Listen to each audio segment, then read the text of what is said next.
is the Google Pixel 4 and the Pixel 4 XL.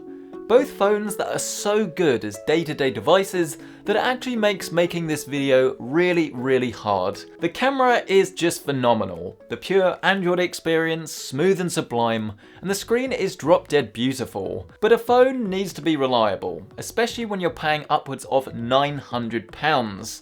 And unfortunately, this is the first year that I actually have a bit of trouble recommending these Pixel devices, because sadly, these just aren't.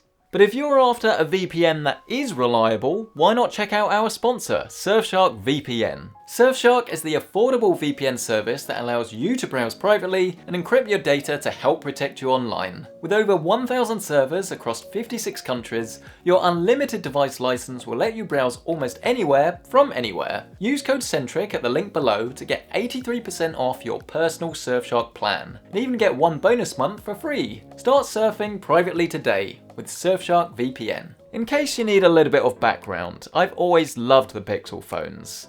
I see them as really fun little devices that forgo any of these gimmicks in favour of things that you really need, even if you didn't know it yet. Google have been seeding my review samples starting with the Pixel 2 XL, and I've been using them ever since as my daily devices.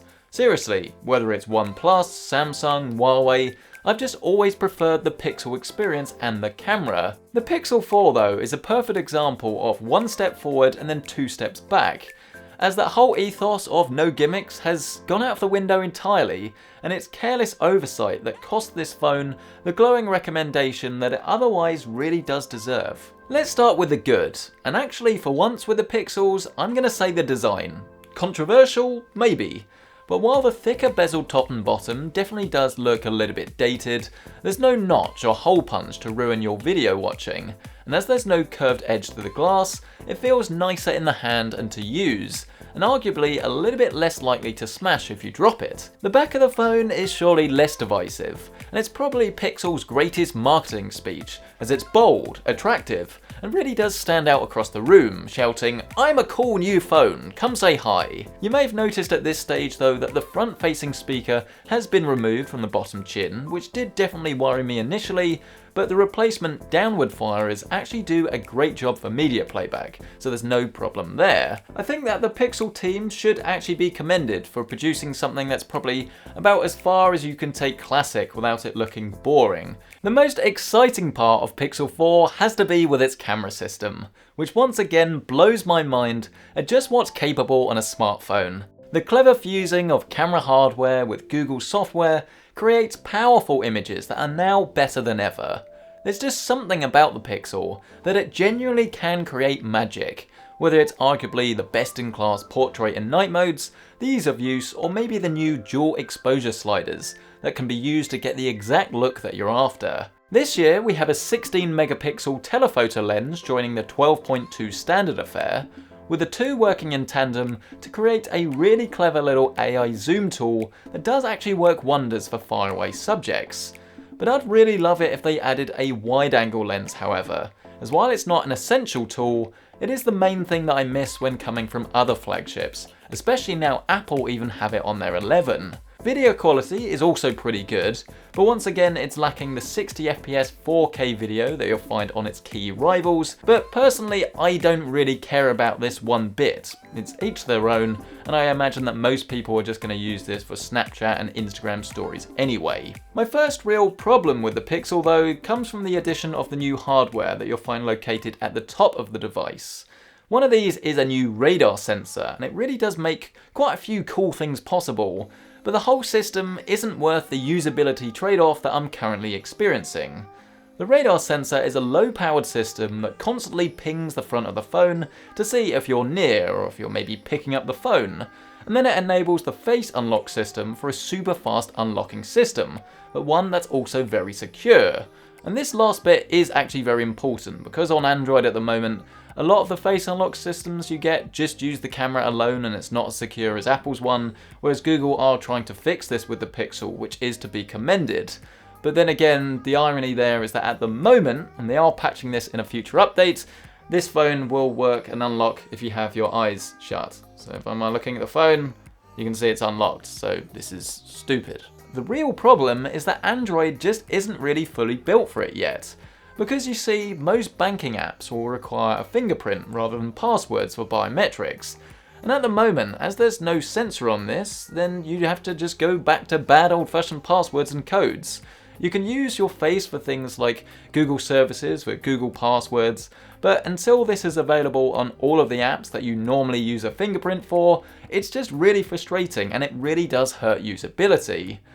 The thing though that really does annoy me about this phone, and the reason that it's so frustrating that I want to love it but can't, is all about the battery life. And I'm not just talking about the smaller one either, I mean both phones. This thing, if I take it with me to London and I watch a couple of YouTube videos on the train, by the time I get home it will almost certainly have died, which I think is totally unacceptable. Totally, I'm sounding really British now. It's totally unacceptable. And especially that these phones are brand new. You imagine using this in around about a year and a half time, you're only going to run into more problems. So if I'm having to worry about this now, it is deeply, deeply concerning. It's just such a shame, as most of my day-to-day experience with these phones is so lovely. But if I can't trust it to last me the day, then it's not something that I would pay the asking price for. Sure, the Snapdragon 855 is more powerful than before, 6GB of RAM keeps the apps chugging along smoothly, but if I use this phone as intended and start a working day out of the office, then I just know that I'm probably going to run out of battery before the day is gone. I don't understand how Google didn't see this coming, or maybe they just didn't see it as an issue. But adding a 90Hz display to a phone with a 2800 or 3700 mAh battery just doesn't add up. And I can't see a way to save the Pixel 4s from my daily battery anxiety. And the thing that is so frustrating about all of this is that Google should be able to make the best phone. They own the platform, they have the best camera system. Why can they not do better? Think of all the resources that you have. It's so frustrating. I've recommended Pixels for the last couple of years. Most of my friends and family have now bought them because they see how nice they can be to use. They love the pictures that get taken and put on Instagram. All of this stuff. It's the perfect formula. So why can you not do a better job? It's so frustrating. I want to recommend these, but at the moment, unless they come down in price, I would say that it's not really worth it. The company that should be on top isn't, and from a tech enthusiast point of view, I find that a little bit disappointing. Something that isn't disappointing though is Surfshark VPN. Having a VPN is so important to keeping yourself safe and secure online. And if you're like me and you're always using free public Wi-Fi, then it really is time to start protecting yourself. It is so simple to get started, remarkably affordable, and very easy to use thanks to the clean and fluid smartphone and desktop applications. You can even multi-hop through 2 different VPN servers for times when you're working with super sensitive information. Hit the link down below and use code Centric to get 83% off your personal Surfshark VPN plan. And you'll even get 1 bonus month for free. I really hope you've enjoyed this video though. Hit the like button if you've enjoyed it. It helps out so much. Honestly, you really wouldn't believe. Let me know your thoughts on the Pixel 4. Would you buy one? Do you think that the battery life isn't as much of an issue as I think it is? I'd be interested to hear your thoughts. And don't forget to get subscribed for more videos just like this. And of course, the usual PC gaming stuff that will resume very shortly. Thanks for watching. I'll see you in the next one.